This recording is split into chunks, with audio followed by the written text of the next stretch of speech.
and thank you, Effie, for having me here. Well, I will start the session with a advance warning, and I actually have to apologize. Also, in between session, you will just have a surround sound of coughing, so please bear with that, and I apologize for that. Now, coming back to the session on monetization strategies are extremely fundamental to have a long-term and a sustainable business model. It becomes even more important in a country like India, where online gaming sector is just booming. India is uniquely positioned in terms of talent, content, creativity, user base, and all this cumulatively allows it to grow at exponential rates. Before dwelling into the monetization strategies, I would actually like to give you a snapshot of the online gaming ecosystem. We have a small video on that. If we could have the video.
Well, the idea behind showing you all this video was to show you, give you a taste of what India is sitting at in terms of online gaming and the ecosystem that we have and the potential that the ecosystem has.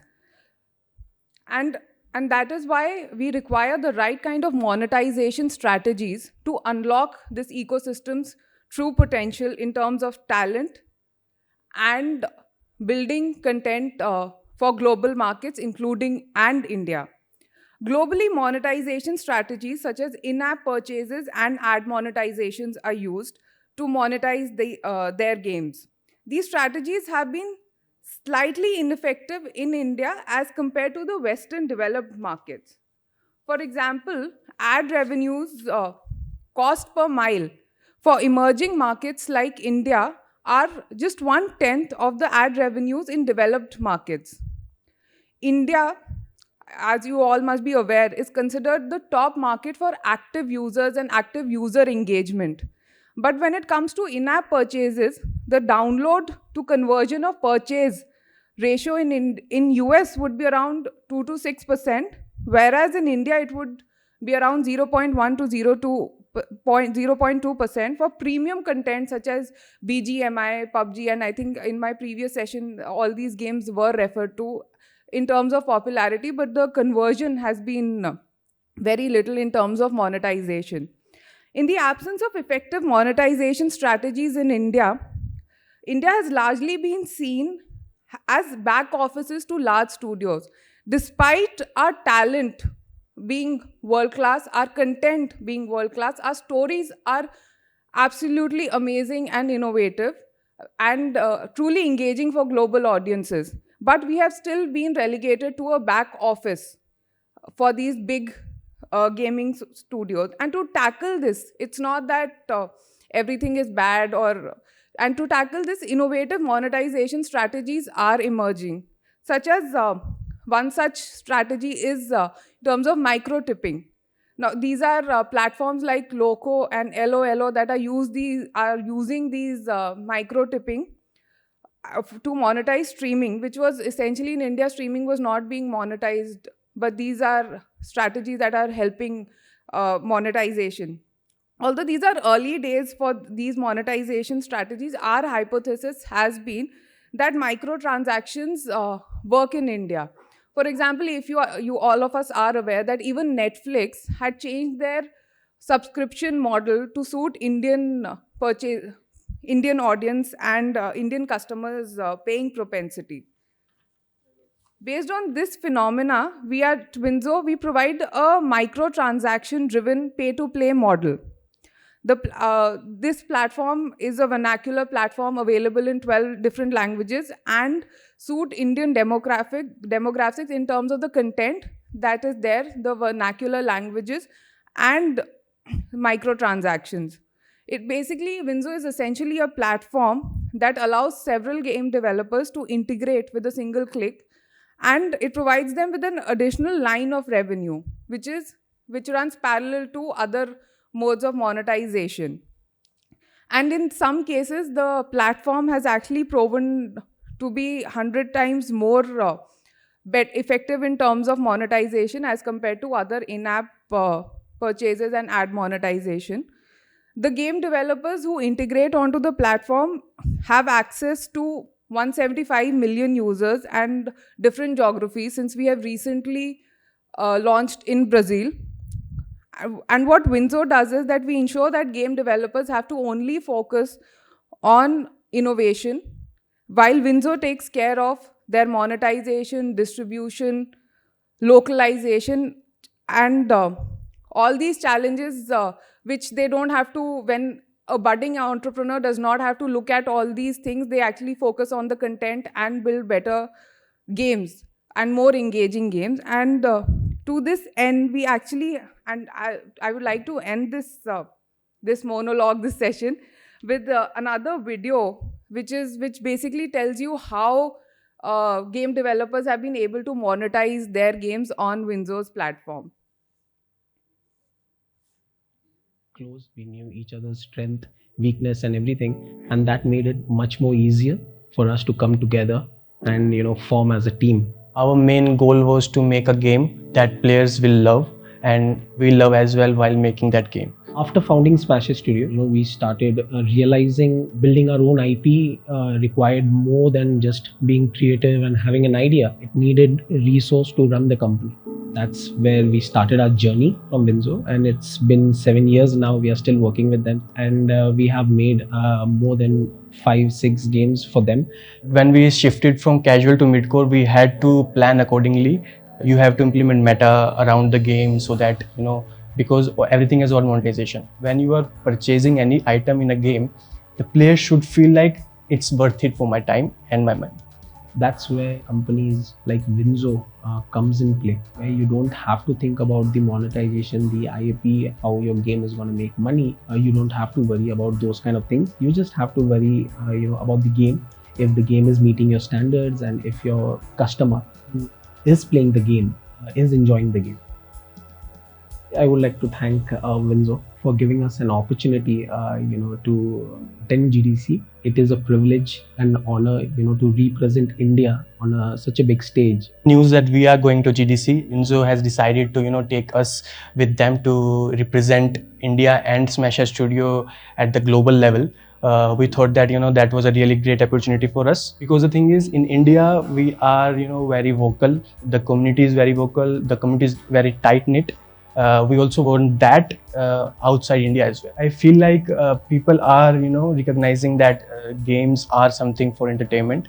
Consumers of games have also evolved. I think around like 2020, 2021 is where gaming hit its peak, especially in India. That is one of the reasons a lot of people now know what is gaming. For the future, India will always go up.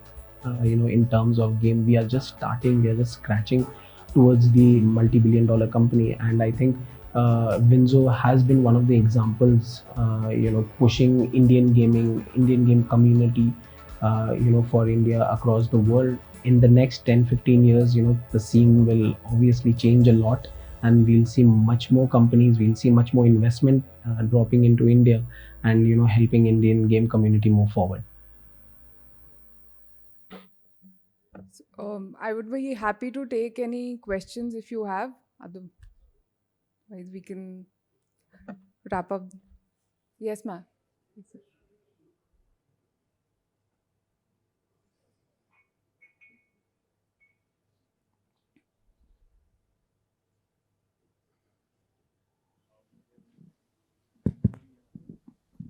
Thanks for giving us a snapshot of the Indian market as well as some of the monetization strategies that are underway.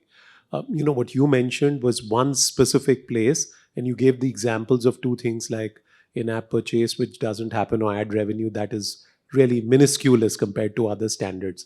Can you share a couple of other trends besides this one thing that you picked up, which you think is early shoots can be seen of that as a monetization strategy as well?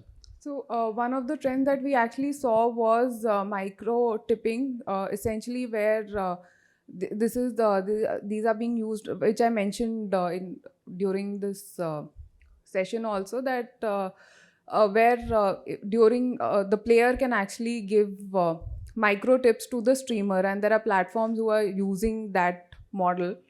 The other version is actually basically we have to look at Indian demographics in a way that they are not, if you have a very hefty price to enter into the market, that will not work. So wherever there are micro transactions, anything related to micro transactions will essentially, it is our hypothesis that it will work. Right. And the other thing is, if you talk about the advertising pie coming into it, there was a session in the morning as well. On the advertising side, if you see as a trend, 90% of the base that you're talking about is non English speaking, is Yeah. in suburban India. So, what has been insight you've seen on the advertising side of that working for us? Because that you've identified the terrain, saying, look, it's more suburban, it's vernacular languages, and with that, what is the journey so far as a trend on the advertised money coming into this? You were talking about how platforms are advertising or in-game advertising. In-game advertising. So in-game advertising is the trend that we've seen, that they don't work as efficiently as they work in developed markets. So essentially, if you are advertising on the a platform, and the platform gets paid on per view, so those views, that view is not essentially a lot in India as compared to the Western market. So if you look at it from a long-term perspective, I feel that it's not, I wouldn't say that it's completely ineffective, but it has not been effective to the extent that it has worked globally. And that is also because Indian demographics is such. So all ads, when you place an ad, when there's an ad played on a platform, it might not resonate if it's an English app, it might not resonate with somebody who does not understand English, so you have to actually think very carefully while you place your ads also, and what kind of ads do you want to place. Okay, thanks. Thank you. Thank you.